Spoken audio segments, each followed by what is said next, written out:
In a bar in Brazil, close to the Colombian border, a group of illegal miners are spinning seemingly tall tales.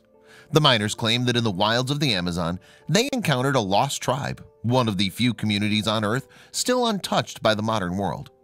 Then, as their story unfolds, they start to brag about having done something truly horrifying.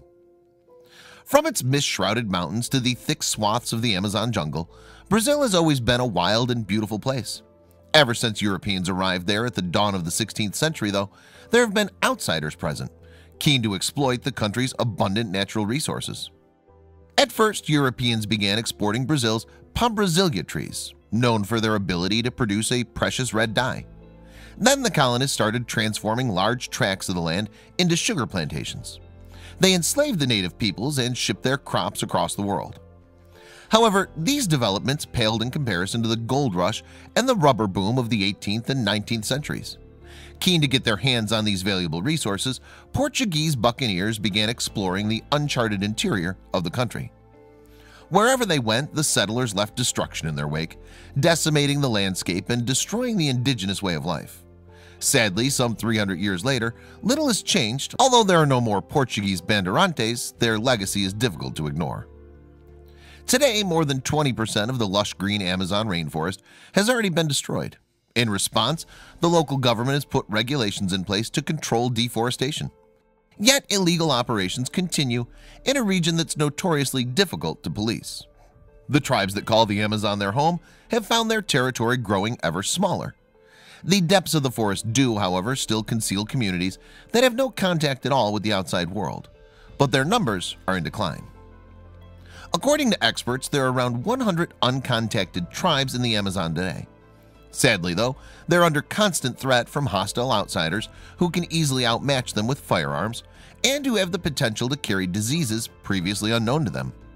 Concern for these communities is in fact so great that Brazil's National Indian Foundation, or FUNAI, operates an entire department dedicated to their protection. However, some believe that the Brazilian government is not doing enough. In fact, in April 2017, a lack of funding forced FUNAI to shut down 5 bases that were being used to defend and monitor uncontacted tribes. Now only 14 remain, and even those have been hit by staffing cuts. 3 of the closed bases were apparently located in the Javari Valley, a vast 33,000 square mile territory in remote western Brazil. And given that it's the second biggest reserve in the entire country, more uncontacted tribes are thought to live there than in any other place on the planet. However, with the withdrawal of what few resources have been allocated to protect them, these tribes now face an uncertain fate. In a sobering reflection of what could be in store, September 2017 saw a horrifying story emerge from the wilds of the Javari Valley. Several weeks before, an unnamed individual had apparently been in a bar close to the border with Colombia when they overheard a group of prospectors recounting a then-recent experience in the valley. In Brazil, these illegal miners, called garimpeiros, are known for the destruction that they wreak across the Amazon. According to reports, the miners in question were bragging about their encounter with an uncontacted tribe, and it was shocking to say the least. Apparently, they'd attacked and slain 10 indigenous people. The garimpeiros also reportedly claimed that after the massacre, they dumped the bodies in the Jandiatuba River, though not before carving them into pieces to ensure that they sank to the riverbed. The garimpeiros allegedly had more than just their words to support these horrific claims, too. According to reports, they also produced jewelry and tools that had once belonged to the members of the tribe. Understandably troubled by the miners' stories then, the witness managed to record their conversation. When the recording was then turned over to the authorities, an investigation began. However, it's been plagued by difficulties.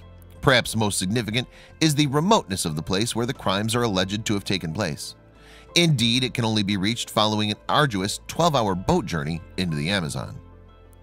We're following up, but the territories are big and access is limited, lead prosecutor Pablo Luz de Beltrand told the New York Times in 2017.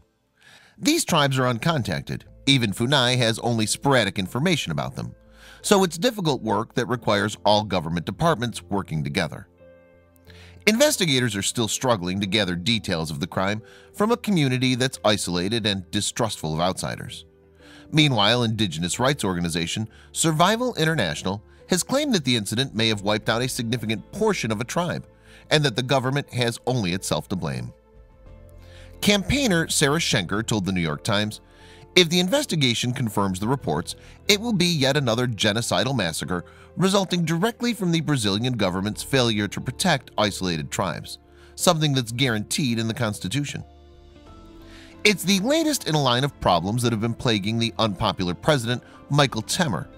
After cutting funding and opening up Amazon reserves to miners, he's faced criticism from a wide range of groups. "We had problems with previous governments, but not like this," Leila Sylvia Berger Sotomayor, a FUNAI coordinator, told the New York Times. Moreover, although the case is still ongoing, the incident has raised concerns among activists that similar crimes may be going unreported. Survival International communications officer Carla De Leo Lorenzi told the Washington Post, "It's the uncontacted versus illegal miners who think they can get away with anything. Unfortunately, a lot of the time they do."